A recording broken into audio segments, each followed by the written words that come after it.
मी वैभव जाधव. पाहायला गेलं तर आपण सनेज कंपनीच्या मार्फत जवळ पारनेर तालुका जवळ या ठिकाणी अजय आडव सरांच्या शेतीमध्ये आलेलो आहे.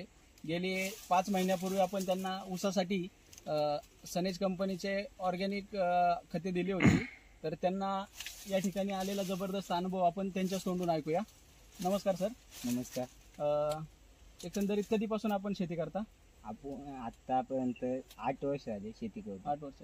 ह्याच्या अगोदर आपण कुठल्या कुठल्या कंपनीचे खते वापरत होते? बरेच रासायनिक खते वापरली. रासायनिक खते वापरत होते. ह्याच्या अगोदर आपण ऑर्गॅनिक जैविक खते कधी वापरली नाही. फर्स्ट टाइम आपण या ठिकाणी यूज केलेली आहे. काय वाटतंय आपल्याला?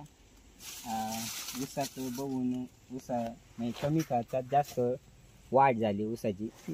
तर बाकी आपण सर सुरुवातीपासून काय वापरलं होतं आपण याला? आपण सुरुवातीला सॉइल केअर सनगार्ड वापरलं, सन महाराजा वापरलं, त्यानंतर शुगर किट वापरलं. ओके. बघा आपण जवळजवळ 4.5 ते 5 हजारामध्ये 4.5 ते 5 हजारामध्ये 8 महिन्याचा ऊस झालाय. जवळजवळ त्याला बघायला गेलं तर 1 2 3 4 5 6 7 8 9 10 11 12 13 14 कांडे आलेले आहेत. आणि त्याची साईज बघायला गेलं तर बाकी शेतापेक्षा ज्या शेतामध्ये वापरलाय त्यामध्ये साईज पण एकदम जबरदस्त मोठी झालेली आहे. आणि हा एकदम युनिक या ठिकाणी रिझल्ट आलेला आहे.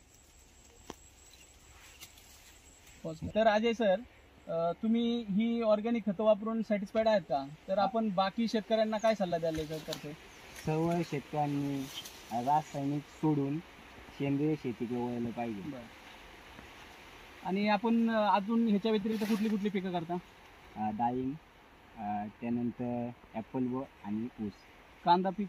कांदा सध्या नसतो. ओके. म्हणजे तुम्ही डाळिंब, ॲपल, बोर आणि ऊस या पिकासाठी ही पिकं घेताय. आणि सध्या आपण ऊसासाठी फक्त आपल्या सनेज कंपनीचे ऑर्गॅनिक खतं वापरलेले.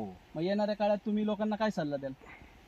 येणाऱ्या काळात लोकांना असं सल्ला देणार की लोकांनी पण सनेज कंपनीचे प्रोडक्ट वापरले पाहिजे. लोकांना कमी खर्चात जास्त उत्पन्न पण भेटेल आणि चांगला प्रतिष्ठित माल उपलब्ध होईल. बरं, आता आपण बघितला सनेज कंपनीचा वापरलेला. आता शेजारचाच प्लॉट आहे, यांच्या कंपनीचा आहे. मला कंपनीचे रासायनिक खतं वापरलेली. तर रासायनिक खतं वापरून पण त्यांना म्हणावा असा या ठिकाणी ग्रोथ दिसत नाहीये.